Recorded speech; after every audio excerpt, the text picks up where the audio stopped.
শিয়াল আর কাকের মিষ্টি বন্ধুত্ব।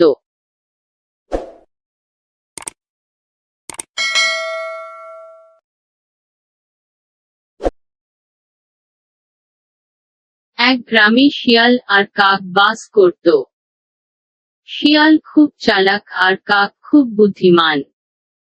দুজনেই খাবারের খোঁজে বের হতো, কিন্তু শিয়াল সবসময় কাকের চেয়ে আগে খাবার পেয়ে যেত। এই কারণে কাক খুব বিরক্ত হতো।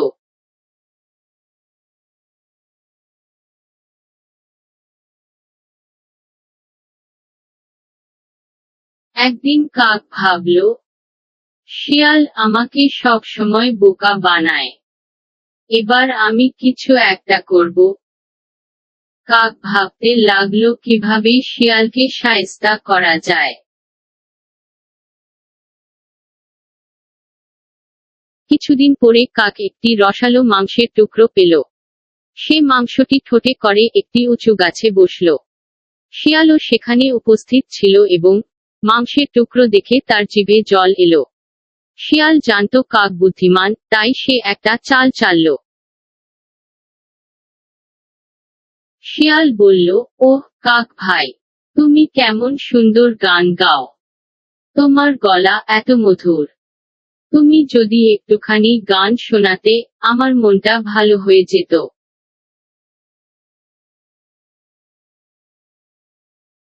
কাক শিয়ালের প্রশংসায় খুশি হলো এবং ভাবল, আজ শিয়ালকে দেখিয়ে দিব কেমন সুন্দর গান গাইতে পারি। কাক গান গাইতে শুরু করল, কা কা কা।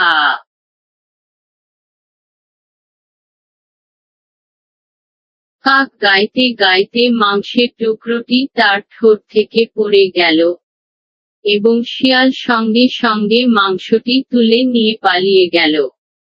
কাক বুঝল, সে আবারও শিয়ালের ফাঁদে পড়েছে।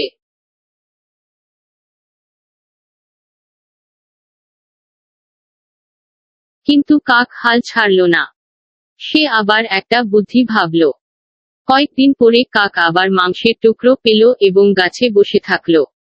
এবার শিয়াল এসে বলল, ওহ কাক ভাই, তুমি কেমন সুন্দর গান গাও, তোমার গলা এত মধুর।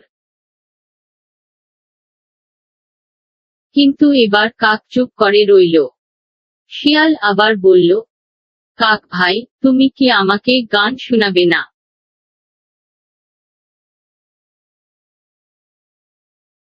কাক বুঝল শিয়াল তাকে বোকা বানাতে চাইছে। কাক বলল, শিয়াল ভাই, গান তো আমি গাইব, কিন্তু আগে তুমি নাচ দেখাও। তুমি যে নাচতে পারো, সেটা আমি শুনেছি।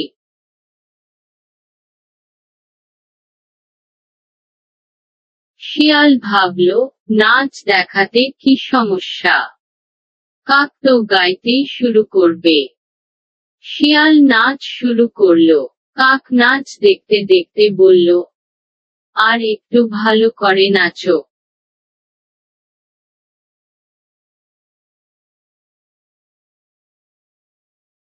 শিয়াল নাচতে নাচতে খুব ক্লান্ত হয়ে পড়ল।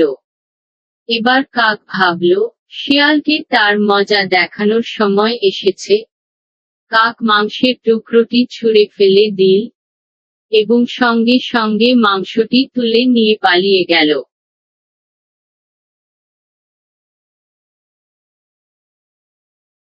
শিয়াল এবার বুঝল যে কাকও বুদ্ধিমান হতে পারে। কাক মজা পেয়ে উড়ে গেল, আর শিয়াল অপারগ হয়ে মাটিতে বসে রইল। সেই দিন থেকে শিয়াল আর কাক বন্ধু হয়ে গেল এবং তারা একে অপরের প্রতি সতর্ক হতে শিখল। কখনো কারো বুদ্ধিকে অবহেলা করা উচিত নয়। সবাইকে সম্মান করা উচিত এবং সতর্ক থাকা উচিত।